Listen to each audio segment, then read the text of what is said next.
Graça do nosso Senhor seja com todos vós. Convido os a palavra de Deus em João, Evangelho de João, capítulo 2.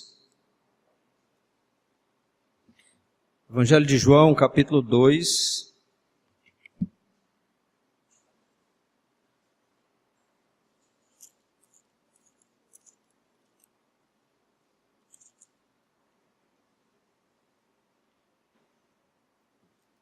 A nossa leitura será do versículo 1 ao versículo 12. Evangelho de João, capítulo 1, do verso 1.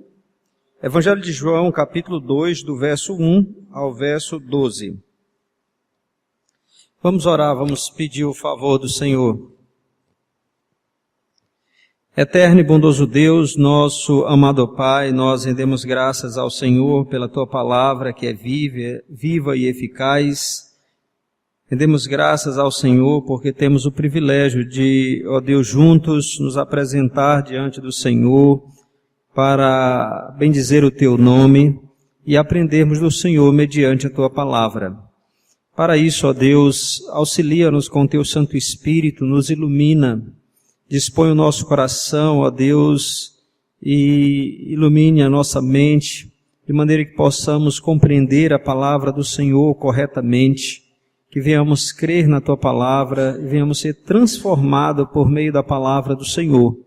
Que o Senhor, ó Deus, desvende os nossos olhos para que possamos contemplar as maravilhas da Tua palavra, para que possamos contemplar a glória e a beleza do Teu Filho bendito Jesus Cristo nesta ocasião, neste texto. E assim, Senhor Deus, sejamos transformados de glória em glória na imagem do Teu Filho, para o louvor e para a glória do Senhor. Seja com aqueles, Senhor Deus, que ainda não são crentes em Cristo Jesus, que estão nos visitando. Agrada-te em alcançá-los com Tua graça salvadora e assim, Senhor Deus, converta-os por intermédio da pregação da Tua palavra. Nós te imploramos todos esses benefícios agradecidos no nome de Cristo Jesus, o nosso Senhor. Amém. João capítulo 2, de 1 a 12. 3 dias depois houve um casamento em Caná da Galileia, achando-se ali a mãe de Jesus. Jesus também foi convidado com os seus discípulos para o casamento. Tendo acabado o vinho, a mãe de Jesus lhe disse: eles não têm mais vinho. Mas Jesus lhe disse: mulher, que tenho eu contigo? Ainda não é chegada a minha hora. Então ela falou aos serventes: fazei tudo o que ele vos disser. Estavam ali 6 talhas de pedra, que os judeus usavam para as purificações, e cada uma levava 2 ou 3 metretas. Jesus lhes disse: enchei d'água as talhas. E eles as encheram totalmente. Então lhes determinou: tirai agora e levai ao mestre-sala. Eles o fizeram. Tendo o mestre-sala provado a água transformada em vinho, não sabendo de onde viera, se bem que o sabiam os serventes que haviam tirado a água, chamou o noivo e lhe disse: todos costumam pôr primeiro o bom vinho, e quando já beberam fartamente, servem o inferior. Tu, porém, guardaste o bom vinho até agora. Com este, deu Jesus princípio a seus sinais em Caná da Galileia, manifestou a sua glória, e os seus discípulos creram nele. Depois disto, desceu ele para Cafarnaum, com sua mãe, seus irmãos, seus discípulos, e ficaram ali não muitos dias. Amém. Que Deus aplique a sua palavra ao nosso coração. Alguns dos nossos irmãos, hoje, começaram a fazer as provas do Enem. Então fizeram hoje a primeira fase, e nesta produziram a temida redação. Então a redação é um teste muito temido. E a redação ela tem uma estrutura já conhecida de muitos. Em linhas gerais, a redação basicamente é o seguinte: há um primeiro parágrafo no qual a pessoa expõe ali a sua tese, estabelece a sua tese, ou seja, o seu ponto de vista a respeito do assunto proposto. Nos 3 parágrafos seguintes, então a pessoa vai estabelecer ou apresentar os seus argumentos para defender a sua tese. Argumentos esses que podem ser baseados em dados estatísticos, fatos históricos ou baseado em alguma afirmação de autoridade naquele assunto, dentre outros argumentos. E por fim, então, aquele que está fazendo a redação deve propor uma solução, uma intervenção em relação àquele assunto proposto. Então, essa é basicamente a estrutura de uma redação. Mas essa estrutura dissertativa argumentativa, ela não é nova. Nós podemos ver isso em muitos escritos no decorrer da história. Nós podemos ver isso no Evangelho de João. O Evangelho de João, esse texto que nós estamos lendo, estudando aqui, ele tem uma tese. E a tese dele é muito clara. Ele diz isso lá no capítulo 20, nós já lemos isso. No capítulo 20, a partir do verso 30, ele estabelece a sua tese. Ele diz assim: na verdade fez Jesus diante dos discípulos muitos outros sinais que não estão escritos neste livro.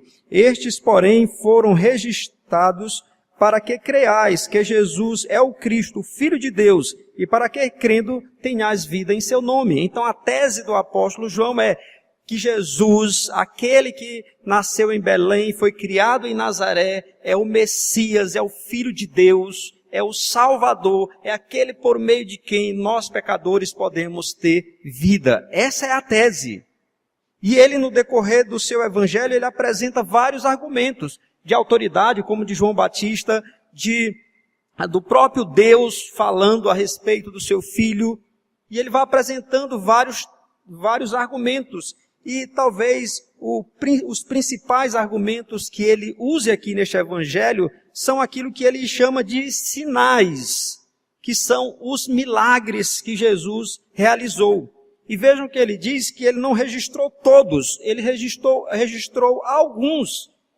E aqui nós vamos ver no evangelho que foram 7. Ele registrou 7 milagres, e esses milagres ele não chama de milagres, ele chama de sinais. Por quê? Porque esses milagres, eles não são simplesmente milagres, eles não são um fim em si mesmo. Esses milagres, eles têm uma significação. E o significado é exatamente que Jesus é o Cristo, aquele que realizou esses milagres, é o eterno Filho de Deus que se fez homem para salvar pecadores. Então, em cada sinal, em cada milagre, essa verdade fica manifesta, que Jesus é o Cristo, é o eterno Filho de Deus que se fez homem para a salvação de pecadores. E ele também propõe aqui uma solução. E a solução é que creiam em Cristo, para que, crendo, tenham vida eterna. Crê em Cristo. Então nós vemos claramente nesse evangelho uma tese, argumentos bem construídos, e nós vemos uma proposta de solução. Creiam em Cristo. E é exatamente, irmãos, à luz dessa tese e dessa proposta de intervenção que nós devemos ler esse evangelho, que nós devemos estudar cada texto, que nós devemos olhar cada milagre para contemplar a beleza e a glória de Cristo e para que, contemplando isso, creiamos mais e mais em nosso Redentor. Essa é a proposta. E neste, irmãos, que é o primeiro milagre de Jesus, conforme nós vemos aqui, lá em Caná da Galileia, porque existia uma outra cidade chamada Caná, então por isso ele diz Caná da Galileia, para diferenciá-la da outra Caná. Então nesse local específico, Jesus vai realizar esse primeiro e extraordinário milagre, que é um sinal, que aponta para a sua divindade, para a sua glória, para a sua majestade, para a sua messianidade, ou seja, ele é o Messias. E eu quero destacar aqui nesse texto, irmãos, 3 fatos a respeito desse primeiro milagre. 3 fatos. O primeiro fato que eu quero destacar é o seguinte: o primeiro sinal, ele foi realizado no contexto de um casamento. Isso fica muito claro no texto. Então observem aí que ele, nos diz o texto, no versículo 2, que Jesus também foi convidado com os seus discípulos para o casamento. Então, o casamento era uma festa muito importante em Israel. Então, Jesus foi para essa festa importante, se apresenta ali naquele casamento, e o fato dele se apresentar nesse casamento vai demonstrar que Jesus Cristo, ele dá a sua aprovação a essa instituição. Ele chega ali, a sua presença nesse evento mostra exatamente isso, como o Senhor Jesus Cristo honra e aprova essa instituição. Ele vai a esse casamento, ele participa dessa festa bonita, honrosa, ele está ali. E isso é o seu carimbo de que de fato essa instituição é uma instituição importante, é uma instituição que deve ser honrada, que deve ser prestigiada. Ele está ali dando a sua aprovação. E não podia ser diferente, visto que o casamento foi criado por ele mesmo, juntamente com o Pai e o Espírito Santo, conforme nós vemos lá em Gênesis, no capítulo 2. Ele institui o casamento para o conforto de marido e mulher, para uma sucessão legítima, para o crescimento do povo de Deus através de uma semente santa, para que houvesse essa aliança de companheirismo. Ele então institui, e aqui Jesus está aprovando com a sua presença ali naquele local. Mas mais do que isso, nós podemos perceber que a presença de Jesus nesse casamento, que vai exatamente salvar toda aquela festa. Porque aqui acontece uma coisa que não era comum acontecer nos casamentos. Aqui, em determinado momento, o vinho acaba. E o vinho, ele era um elemento importantíssimo, fundamental na dieta dos judeus. E na festa, numa festa não podia faltar qualquer outra coisa, mas não o vinho. Inclusive o vinho, ele era o símbolo da alegria. Se você lesse, por exemplo, lá no Salmo 104, versos 15, vai dizer assim: o vinho que alegra o coração do homem. Então o vinho era um símbolo de alegria. O povo se reunia para festejar, por exemplo, o casamento, eles bebiam e se alegravam. Então vejam que a falta, o término do vinho, não era simplesmente uma gafe, mas era muito mais do que isso. Iria representar uma vergonha, um vexame para os recém-casados, para as respectivas famílias dos recém-casados, e mais do que isso, representava um desastre para todo aquele evento. Então a coisa não era simples, mas pela providência de Deus, o Senhor Jesus Cristo, o Messias, o eterno Filho de Deus, estava ali, tinha sido convidado, estava presente. E Ele é quem de fato vai fazer diferença nessa festa. Ele é que vai ser o personagem central nessa festa. Ele é quem vai assegurar o bom andamento dessa festa. Ele é que vai evitar a vergonha, o escândalo, o sofrimento aqui dessas famílias. Como seria depois, como ficaria a reputação desse casal e das famílias desse casal. Então ele livra, ele salva esse casamento, por assim dizer, a festa. E isso é muito significativo, irmãos, porque é de fato Jesus. E aí nós levando para uma outra dimensão, de fato é Jesus que torna um casamento verdadeiramente significativo. Assim como Jesus nessa festa literalmente salvou a festa, é Jesus num casamento que torna um casamento de fato diferente. Um casamento fundamentado na palavra, um casamento que de fato tem ausência de vergonha, de vexame e de dor. É quando Jesus é o personagem central no casamento. Porque, meus queridos, é quando os cônjuges priorizam Jesus e olham para a cruz de Cristo, olham para a obra de Cristo e atentam para os princípios do Evangelho e aplicam esses princípios no casamento, é que a coisa vai andar de maneira diferente. Tem um livro, alguns aqui conhecem, chamado O Significado do Casamento. Ele é um livro muito bom. Um dos capítulos vai dizer o seguinte: o segredo do casamento. E ele aponta exatamente para isso. Que o segredo do casamento é exatamente quando os cônjuges olham para o Evangelho e percebem no Evangelho aqueles princípios que ali estão e aplicam no casamento. E quais são os princípios que estão lá no Evangelho? O que nós vemos no Evangelho? Nós vemos amor sacrificial, alguém se sacrificando por outros. Nós vemos no Evangelho perdão, reconciliação, graça. Nós vemos no Evangelho paciência, compreensão. Nós vemos cuidado. E quando o casal olha para o Evangelho, prioriza de fato o Evangelho, prioriza de fato o Senhor Jesus Cristo, quando Cristo de fato é o personagem central do casamento, então esses princípios são aplicados no dia a dia. E a coisa vai ser diferente. O casamento, quem é casado sabe. Quem não é casado, quando se casar, vai descobrir isso de uma maneira prática. O casamento tem muitas dificuldades. O casamento é uma coisa muito boa, mas é a união de dois pecadores. E sendo pecadores, é claro que dificuldades vão surgir.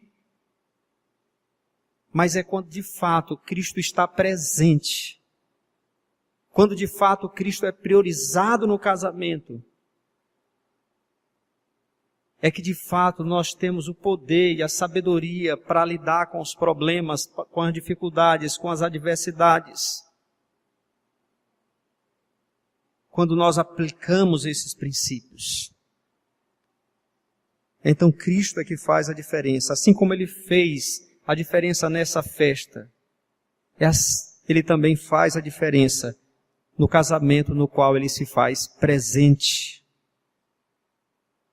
Então, meu irmão, você que é casado, minha irmã, eu não sei como está o casamento de vocês, mas se estiverem passando por dificuldades, porque o casamento, como eu disse, há dificuldades no casamento, às vezes questão realmente, às vezes até sentimental, às vezes o sentimento não é mais aquele do princípio.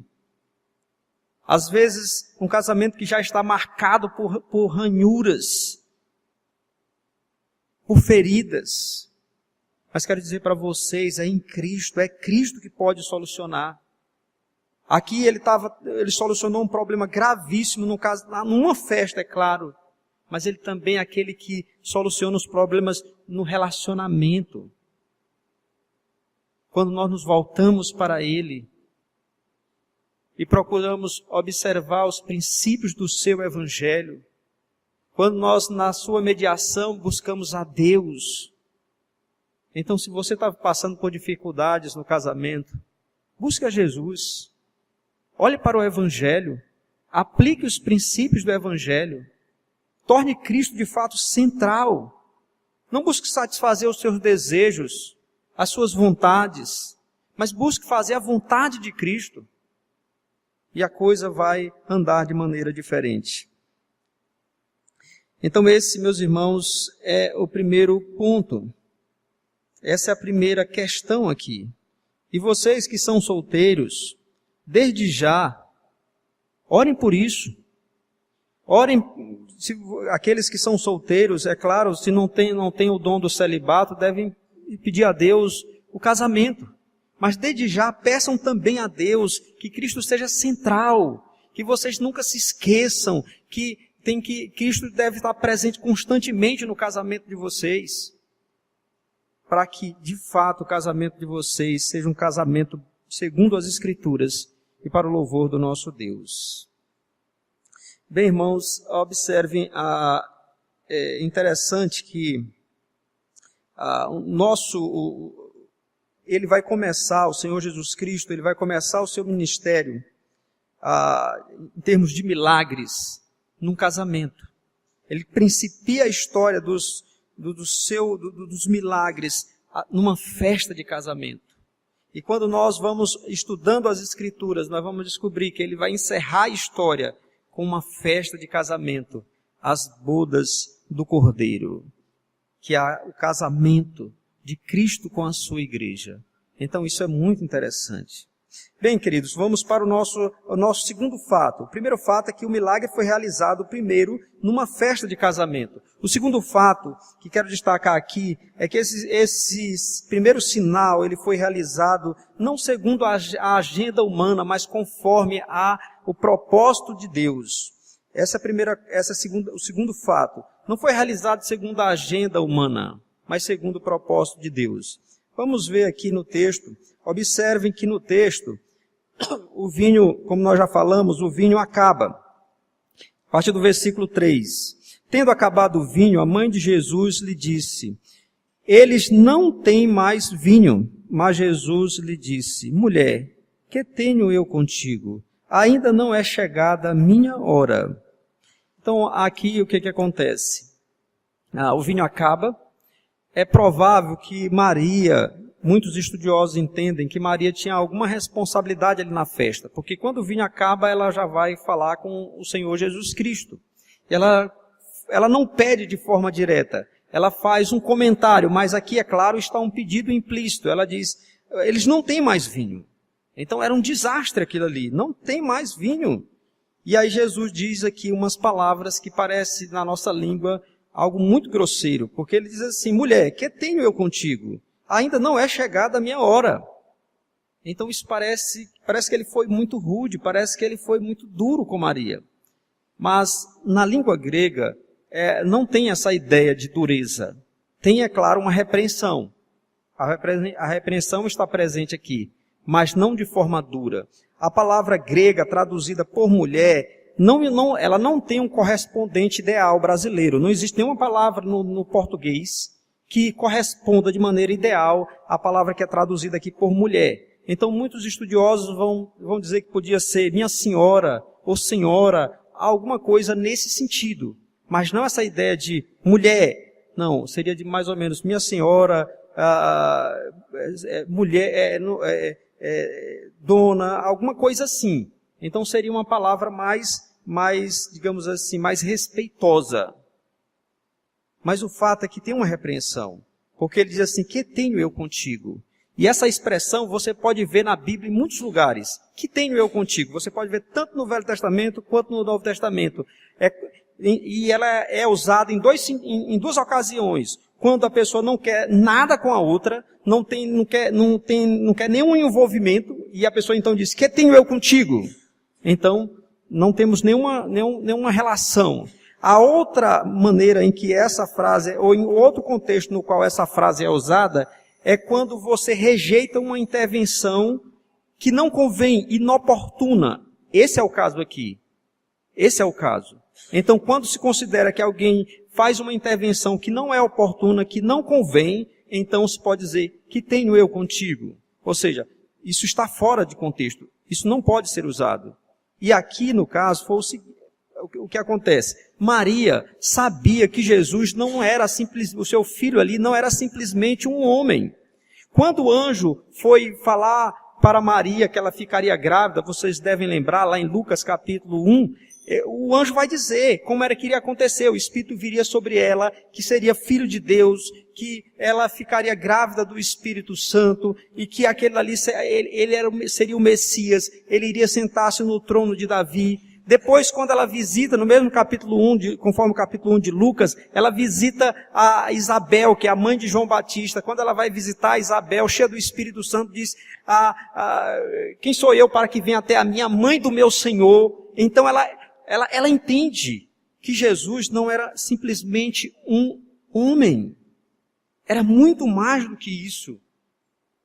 E talvez é possível que Maria ali naquela ocasião visse uma oportunidade do seu Filho se manifestar como o Messias, como o Redentor para todos.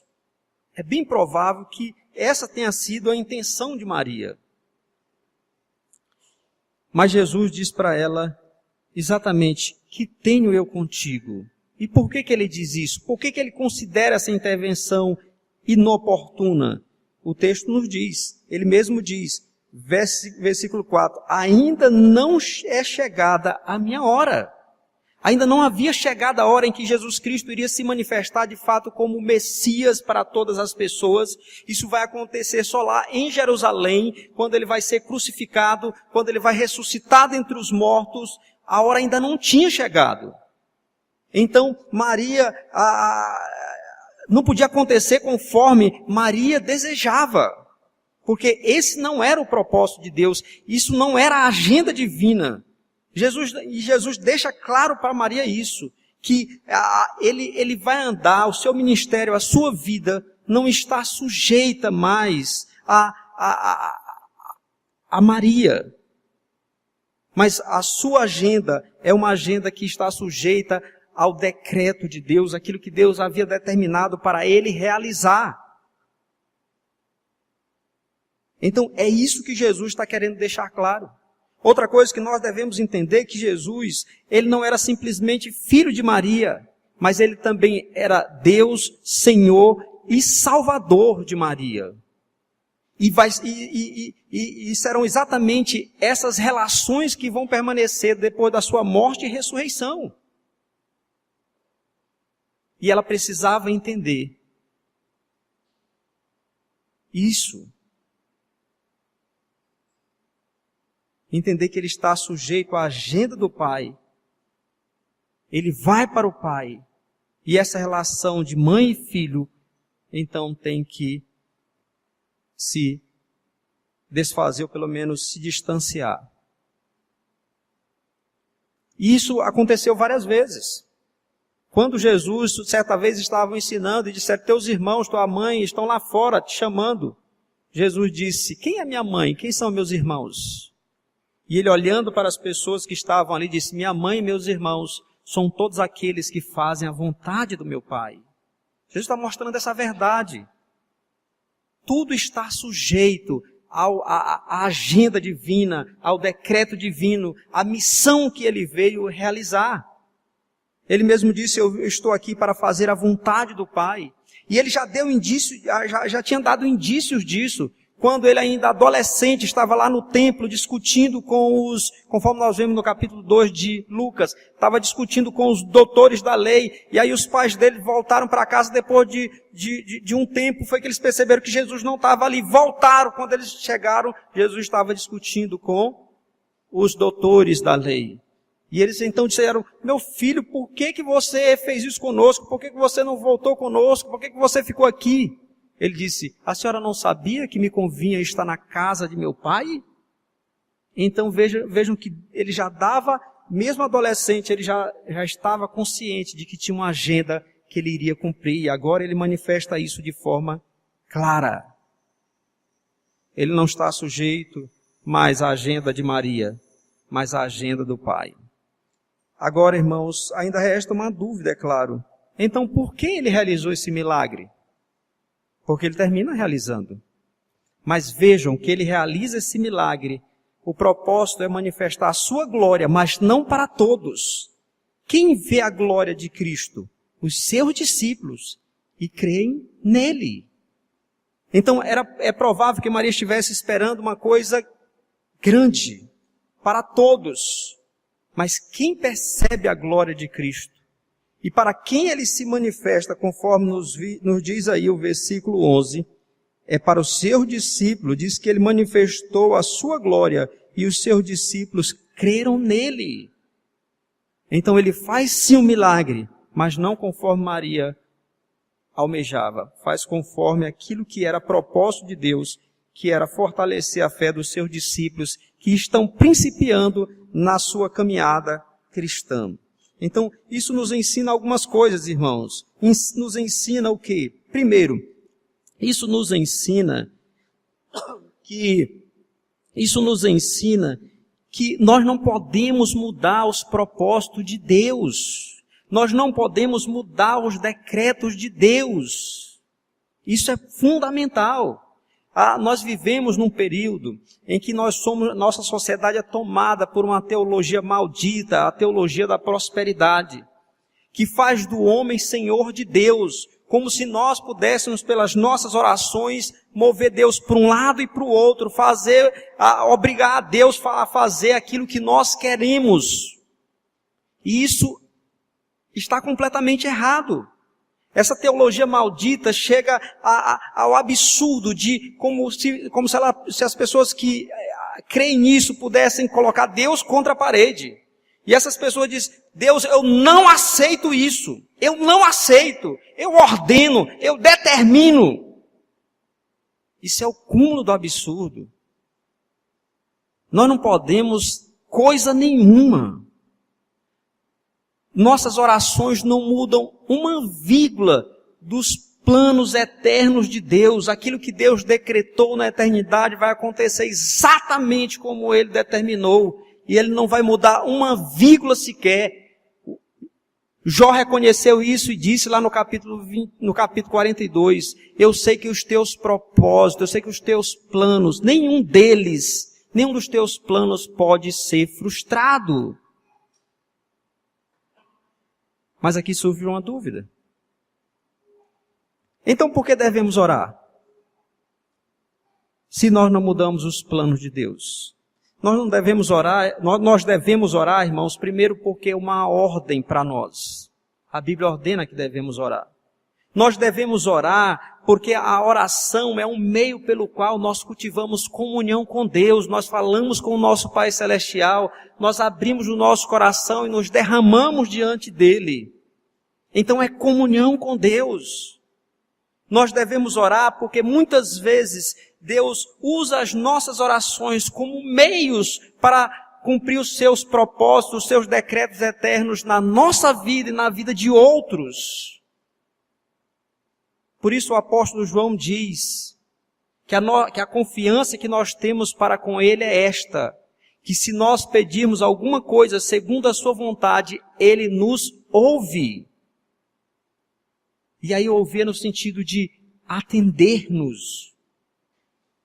Então nós devemos orar em submissão a Deus, entendendo que nós não podemos mudar os planos de Deus. Nós devemos orar porque Ele ordenou que o fizéssemos. Nós devemos orar entendendo que é uma maneira que eu mantenho comunhão com Ele e que é um meio pelo qual muitas vezes Ele cumpre os seus decretos na minha vida e na vida de outras pessoas, ou instituições, ou nações, ou povos. Por isso nós devemos orar. Por essas razões nós devemos orar. Uma outra lição importante que percebemos aqui é o quão estão errados os católicos romanos quando fazem de Maria uma mediadora. Porque o que os católicos pensam é o seguinte, eles pensam da seguinte maneira, não, a mãe, ela tem autoridade sobre o filho, pense num rei, aí pega o padrão humano, pega um rei, é rei, tá bom, ele que manda em tudo, no reino, mas a mãe dele, ele vai ouvir com carinho, ele vai ouvir, por isso vamos pedir à mãe, a mãe pede ao filho e o filho vai atender. Só que essa relação não existe mais. Não existe mais essa relação de mãe e filho. Uma das coisas que a palavra de Deus nos diz, por exemplo, é que na glória não haverá casamentos. Nós não vamos nos dar em casamento. Eu não serei mais esposo da Rejane. Ela não mais será minha esposa.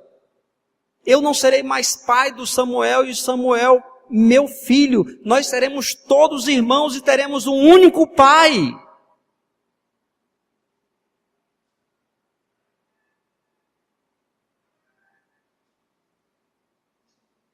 Então eles estão completamente errados. E a própria Bíblia nos diz que só existe um mediador entre Deus e os homens. Cristo Jesus, a Bíblia diz.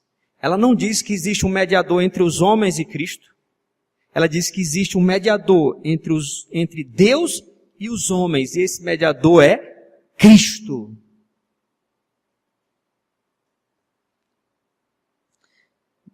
Bem, vamos ao nosso terceiro fato, terceiro e último fato. Nós olhamos que o primeiro sinal se dá num contexto de casamento. O segundo fato é que Jesus ele faz esse milagre não conforme a agenda humana, mas segundo o cronograma divino. E por último, nós podemos perceber que Jesus realiza esse milagre para manifestar a sua glória aos seus discípulos. E isso nós podemos ver aqui no versículo 11 que já foi lido. Com este deu Jesus princípio a seus sinais em Caná da Galileia. Manifestou a sua glória e os seus discípulos creram nele. Então, ele realiza o milagre. Maria fala daquela maneira, faz o comentário, Jesus repreende Maria de forma respeitosa e mostra para ela que a relação agora é diferente, mas ela mantém a confiança. Ela vai lá àqueles homens, aos serventes, e diz para os serventes que eles deviam encher lá umas vasilhas. Aí tem aqui algumas palavras que a gente não é comum no nosso dia a dia. Na verdade, nós nem usamos essas palavras. Versículo 6 fala de talhas de pedras. Então eram vasilhas grandes e fala de metretas. Metretas eram medidas. Nós temos litros, latas, ml. Então eram medidas de líquido. E uma metreta significava mais ou menos 40 litros. Então eram talhas que cabiam entre como ele diz aqui, verso 6 diz assim, 2 ou 3 metretas, então seriam 80 a 120 litros. E eles então encheram isso. E Jesus transforma essa água em vinho. Irmãos, isso aqui, olha, nós estamos tão acostumados com ler e ouvir desses milagres, muitas pessoas às vezes até desde criança ouvem sobre isso, isso não causa nenhum espanto. Mas, meus irmãos, eu queria que nós pensássemos um pouco a respeito da natureza desse milagre. Isso aqui não foi uma ilusão de ótica. Não foi, por exemplo, Jesus de alguma maneira colocar um suco naquela água, mas as propriedades daquele líquido foram mudadas. Uma coisa deixa de ser aquilo para ser outra. Esse milagre foi algo extraordinário, espetacular, foi um ato criador. Assim como no princípio o Senhor Deus e Jesus estava ali, visto que a Bíblia diz que tudo foi criado por meio dele. Assim como o Criador pegou um barro e do barro formou o homem e soprou-lhe nas narinas e ele se tornou uma alma vivente, transformou aquele barro num corpo. Isso aqui é um ato criador. Ele pega aquela água que está ali, é água, e transforma noutra coisa. E isso foi tão espetacular que os discípulos perceberam em Cristo algo glorioso. Nos diz aí o texto que Cristo manifestou a sua glória e os discípulos creram nele. Ou seja, eles perceberam algo da divindade de Cristo quando eles perceberam que aquilo tinha acontecido, que aquela água se transformou num vinho. E observem no texto que o vinho não foi um vinho qualquer. Foi um vinho de grande qualidade. Inclusive, o mestre Sala que provou, ele não sabia de onde vinha aquele vinho, e ele provou e ele achou tão bom que ele chamou o noivo e disse para ele, olha, o costume é o seguinte, primeiro se serve o vinho inferior, aí quando todos já beberam, já estão altos, então se serve primeiro o vinho melhor, o melhor primeiro, aí quando todos já beberam fartamente, ou seja, já estão altos, aí vem o inferior, ninguém vai nem ligar para isso, né? Vai tomar o vinho inferior, nem vai se importar. Essa era a estratégia, né? Hoje a gente faz isso muitas vezes no churrasco, né? Linguiça, e depois vem a picanha. Olha o que acontece. Então, o que aconteceu aqui? Mas ele vai dizer o seguinte, que esse noivo tinha deixado o melhor para o final. Então, de fato, era vinho, e era alguém, veja, quem provou esse cara, quem provou era alguém que era um promotor de festas, alguém que organizava festas e que provava vinho com muita frequência. E ele prova esse vinho e elogia, é um vinho de alta qualidade. Então esse milagre foi algo extraordinário. E os discípulos então viram a glória de Cristo, no sentido de que eles compreenderam que aquele homem que eles estavam seguindo não era simplesmente um homem, era o próprio Deus. Eles perceberam algo da divindade de Cristo. A mesma coisa, por exemplo, que aconteceu com Natanael, como nós vimos da última vez. Natanael, inicialmente, ele tinha uma ideia de Jesus, ele já foi com preconceito. De Nazaré pode vir alguma coisa boa, e ele então vai se aproximando de Jesus e ele não vê nada mais do que um homem. E um homem de Nazaré. Então não deve ser grande coisa. Mas quando ele chega lá, que Jesus disse, eu te vi debaixo da figueira, algo que era uma informação que ninguém tinha, então ele percebeu que Jesus era Deus. E ele creu, ele contemplou a glória de Cristo.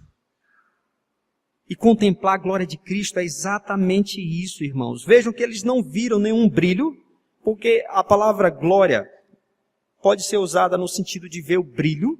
Então, por exemplo, quando Jesus aparece lá no caminho de Damasco para Paulo, então Paulo vê um brilho tão grande que ele fica cego. Então a glória de Cristo foi tão forte que deixou o apóstolo Paulo cego.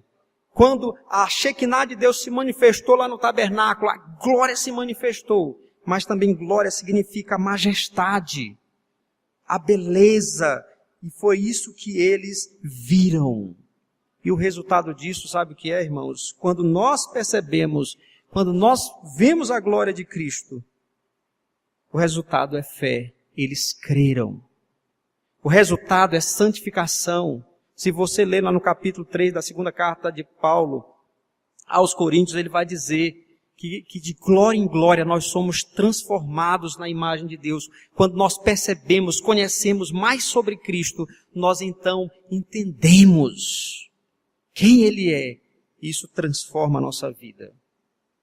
Talvez alguém esteja se perguntando, ok, naquele tempo eles se manifestaram, eles perceberam a glória de Deus, eles viram a glória de Deus, viram ali, Jesus estava presente ali. Mas hoje, que Jesus não está fisicamente presente conosco, como é que nós percebemos a glória de Deus? Como é que nós podemos perceber a glória de Cristo? E eu queria que vocês atentassem muito neste momento, para isso que eu vou falar, irmãos. Porque é tão fundamental perceber a glória de Deus, eu vou demonstrar isso. E o que eu quero mostrar é como é que nós hoje, nós contemplamos a glória de Cristo. Vejam, como é que eles contemplavam naquele tempo?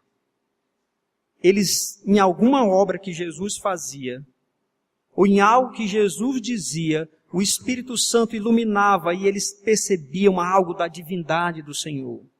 Eles tinham uma percepção de uma nova verdade sobre Cristo, de algo sobre a identidade de quem Ele era e do que Ele ia fazer. E nisso então é que consistia eles contemplarem a glória de Cristo. A mesma coisa hoje, só que não olhando para a pessoa em si, mas para o registro, para as Escrituras. Quando nós lemos a palavra de Deus sobre um milagre desse, ou sobre Jesus falando alguma coisa, ou em algum texto, o Espírito Santo nos ilumina, e então nós conseguimos perceber uma nova verdade sobre Cristo, que aponta para a sua divindade, para a sua beleza, para a sua majestade, para o seu poder, para os seus atributos. Então nós percebemos isso. Então, isso é ver a glória de Cristo. E nós somos transformados por isso. Isso foi o que aconteceu conosco quando, por exemplo, nós estávamos lá no mundo e muitas vezes ouvimos o Evangelho e não queríamos nem saber do Evangelho, mas um dia nós percebemos a beleza de Cristo, nós percebemos que Cristo de fato é o Redentor e então nós nos voltamos para Ele, porque nós vimos a sua glória. E é por essa razão que Satanás ele está empenhado O grande objetivo de Satanás é impedir que as pessoas vejam a glória de Cristo. Eu queria que você abrisse a sua Bíblia, abra aí no capítulo 4 de 2 Coríntios, para que a gente perceba isso. 2 Coríntios capítulo 4.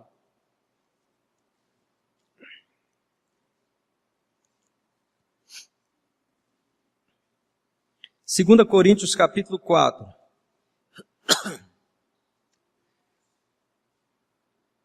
A partir do verso 3, nos diz assim, mas se o nosso evangelho ainda está encoberto, é para os que se perdem que está encoberto, os quais o Deus deste século cegou o entendimento dos incrédulos, para que lhes não resplandeça a luz do evangelho da glória de Cristo, o qual é a imagem de Deus, porque não nos pregamos a nós mesmos, mas a Cristo Jesus como Senhor, e a nós mesmos como vossos servos por amor de Jesus, porque Deus, que disse, das trevas resplandeça a luz, Ele mesmo resplandeceu em nosso coração para a iluminação do conhecimento da glória de Deus na face de Cristo. Então o que ele está dizendo aqui, o apóstolo Paulo está dizendo o seguinte, que quando ele pregava o evangelho, pregava a mensagem da cruz, então Deus iluminava o coração dessas pessoas, elas viam a glória de Deus na face de Cristo, no evangelho. Mas que Satanás muitas vezes ele estava trabalhando exatamente para impedir que as pessoas vissem isso. Porque quando nós vemos isso, irmãos, nós somos transformados. Vejam o versículo, voltando no capítulo 3 aqui mesmo de 2 Coríntios. Observem 2 Coríntios, capítulo 3, a partir do verso 14. Mas os sentidos deles se embotaram, pois até ao dia de hoje, quando fazem a leitura da antiga aliança, capítulo 3 de 2 Coríntios, versículo 14. O mesmo véu permanece, não lhe sendo revelado que em Cristo é removido. Mas até hoje, quando é lido Moisés, o véu está posto sobre o coração deles. Quando porém algum deles se converte ao Senhor, o véu lhe é retirado. Ora, o Senhor é o Espírito. E onde está o Espírito do Senhor, aí há liberdade. E todos nós, com o rosto desvendado, contemplando como por espelho a glória do Senhor, somos transformados de glória em glória na sua própria imagem, como pelo Senhor, o Espírito. Então ele está mostrando o seguinte, que os judeus, eles tinham como que um véu posto no coração deles. Eles liam a Bíblia, liam o Velho Testamento todo sábado, mas isso não fazia diferença. Eles não viam Cristo, eles não viam a glória de Cristo. Mas quando alguém se convertia, esse véu era removido, e eles então agora, como diz aqui, estando no Espírito, estavam libertados para ver a glória de Cristo, e vendo mais e mais a glória de Cristo, eles eram transformados na imagem do Senhor. E é isso que Satanás quer impedir, que nós contemplemos a glória do nosso Redentor, que nós descobramos mais verdades sobre Ele, ou aquelas verdades que nós já conhecemos, que elas façam mais sentido para nós. É isso que Ele quer impedir-nos. Mas quando nós lemos a palavra, o Espírito nos ilumina, ou quando nós ouvimos a pregação e o Espírito nos ilumina, então nós contemplamos a beleza, a glória de Cristo, e isso transforma a nossa vida. É assim, irmãos, que contemplamos a glória de Cristo. Então você quer ver a glória de Cristo? Você quer ser transformado pela glória de Cristo? Leia a palavra. Peça a Deus, Senhor, mostra-me a glória do teu filho, ajuda-me a ver a beleza dele, e leia a palavra de Deus buscando isso. Senhor, ilumina-me com o teu Espírito, dá-me entendimento da tua palavra, ajuda-me a conhecer mais e mais sobre o teu filho. E o Espírito então pode iluminar você e você começar a perceber Cristo de uma outra maneira. Deixe-me ilustrar isso. Suponhamos que você tem um escritor do qual você gosta muito. Você gosta muito dos livros, você sempre compra livros desse autor, desse escritor, mas você nunca o viu.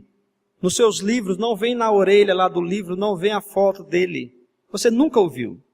E um dia você vai para um evento literário. Você está lá naquele evento, apreciando, até procurando o livro desse autor, da sua preferência. E de repente, alguém, um amigo seu, uma amiga, vai e apresenta um cara para você. Um cara que você olha para ele e não dá nada por ele. E aí você começa a conversar com essa pessoa como está conversando com qualquer outra. É uma pessoa comum para você. Mas de repente alguém chega ali e pede um autógrafo. E menciona o nome que ele usa como escritor. E aí você então descobre que aquela pessoa com a qual você está conversando não é ninguém menos do que aquele seu escritor preferido. Então quando você descobre isso, a visão da pessoa muda. Os seus sentimentos em relação à pessoa mudam completamente. Antes você conversava como se fosse uma pessoa qualquer, mas agora não, é o seu escritor preferido, você sabe que ele é um gênio, Então a coisa muda completamente. Contemplar a glória de Cristo é algo mais ou menos assim. Nós já conhecemos, sabemos que Ele é Deus, que Ele é plenamente homem, que Ele é o nosso Redentor, que Ele fez uma obra maravilhosa. Mas, meus irmãos, à medida que nós vamos estudando e compreendendo mais essas verdades, pela iluminação do Espírito, nós vamos conhecendo mais sobre Ele, e isso nós vamos contemplando a Sua glória, a Sua beleza, e a admiração pelo nosso Redentor vai aumentando mais e mais.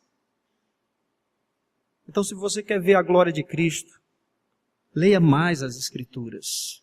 Ouça mais boas pregações da Palavra de Deus, pregações fiéis da Palavra de Deus. E ore a Deus: Senhor, mostra-me a Tua glória. Mostra-me a glória do Teu Filho bendito Jesus Cristo. De forma bem prática, irmãos, orem, por exemplo, pela exposição desse Evangelho. O Evangelho de João, ele é um evangelho maravilhoso. O propósito dele é exatamente mostrar a glória de Cristo. Orem por essas exposições, para que Deus me use, para que Deus me ilumine, para que Deus ilumine vocês, para que Deus prepare o coração de vocês, de maneira que quando a palavra for pregada aqui, Deus exiba para nós a glória do seu Filho bendito Jesus Cristo. E se isso acontecer, meus irmãos, a exposição desse evangelho será um divisor de águas para a nossa igreja. Eu pergunto para você, quantas vezes nesta semana você orou por esta pregação? Quantas vezes nesta semana você orou para conhecer mais sobre o Redentor? Quantas vezes nesta semana você orou por mim que iria estar aqui, eu, um simples e limitado pecador? Se Deus não falar a vocês, se Deus não mostrar a glória do seu Filho para vocês, meus irmãos, eu não posso fazer nada. Orem por isso. Outra coisa também, irmãos, como é que nós vamos perceber a glória de Cristo? Se nós no sábado ficamos até tarde acordados, dormimos pouco, e durante o dia não descansamos como deveríamos descansar, e à noite nós estamos aqui cansados para ouvir um pregador que não é dos melhores, para ouvir um pregador que não tem uma oratória atraente. Então como é que nós vamos perceber a glória de Cristo?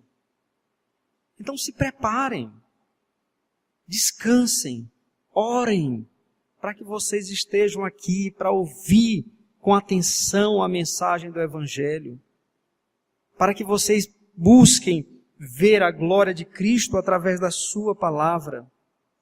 Como é que nós vamos contemplar a glória de Cristo por meio do Evangelho, se durante a semana eu nem leio a Bíblia? Como?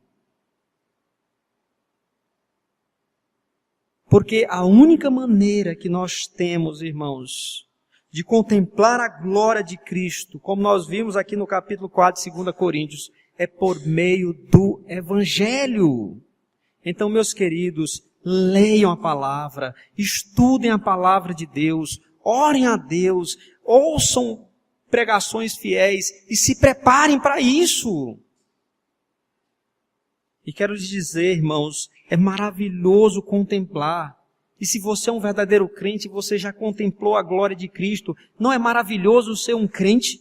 Não é maravilhoso seguir o Senhor Jesus Cristo? Não é maravilhoso saber que nós temos um Redentor? Nós já vimos a glória.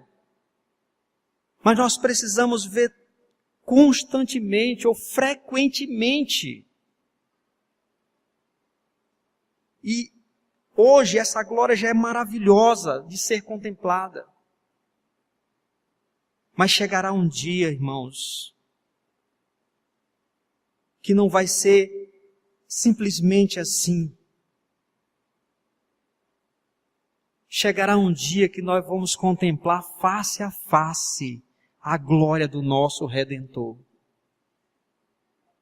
Porque a palavra de Deus nos diz, lá o mesmo João, lá na sua carta, na primeira carta, ele diz: amados, agora somos filhos de Deus e ainda não se manifestou o que haveremos de ser.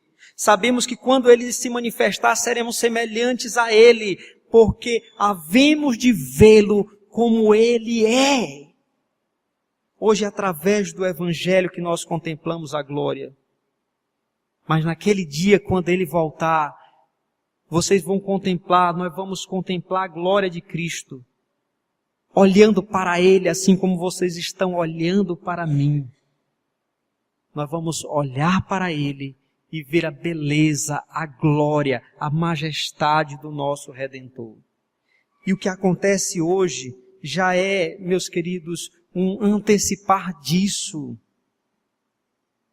em que nós devemos como que nos alimentando disso, até chegar aquele banquete final, quando nós contemplarmos a sua glória. Que coisa maravilhosa, irmãos. Que coisa maravilhosa. Quer uma fé forte e firme? Busque contemplar a glória de Cristo no Evangelho. Quer se preparar para ver a glória dele naquele último dia? Busque ver a sua glória, a glória dele aqui no Evangelho. Isso é para todos nós que somos crentes. Mas isso também é um convite para você que ainda não é crente em Cristo Jesus. Eu convido você a conhecer esse Jesus maravilhoso.